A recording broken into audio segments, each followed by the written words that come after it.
Ever wondered how an air conditioner keeps you cool when the heat outside is unbearable? Well, today, we're diving into the magic behind this essential device. Let's break it down. Compressor. First, let's start with the basics. The AC compressor is often referred to as the heart of the air conditioning system. It's the part of the system responsible for pumping the refrigerant gas. Expansion valve. Expansion valve is a small but powerful component that regulates the amount of refrigerant entering the evaporator and helps it change from a high-pressure liquid into a low-pressure gas.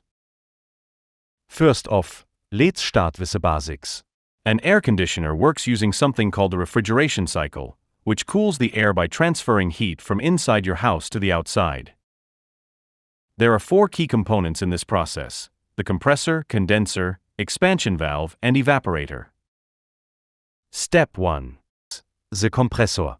The compressor is located in the outdoor unit of your air conditioner. It takes in a special refrigerant gas and compresses it, increasing both its pressure and temperature.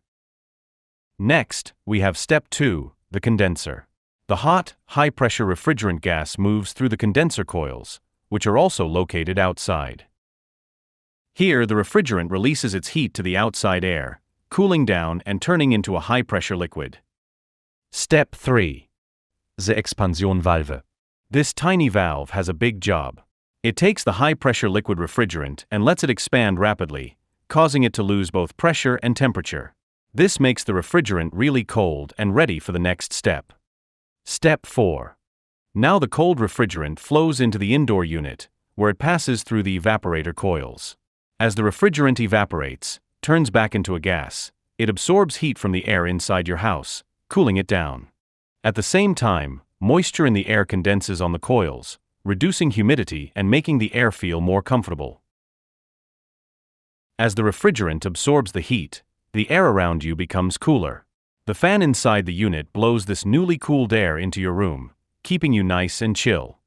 At the same time, the refrigerant, now a warm gas, heads back outside to the compressor to start the cycle over again. So to sum it all up, the air conditioner works by absorbing heat from your room, cooling the air, and releasing that heat outside. The refrigerant constantly cycles between gas and liquid forms to make this happen, keeping you cool and comfortable. And that's the magic behind how an air conditioner works. Next time you feel that cool breeze, you'll know exactly what's going on behind the scenes. Thanks for watching. Don't forget to like, share, and subscribe for more cool science explanations.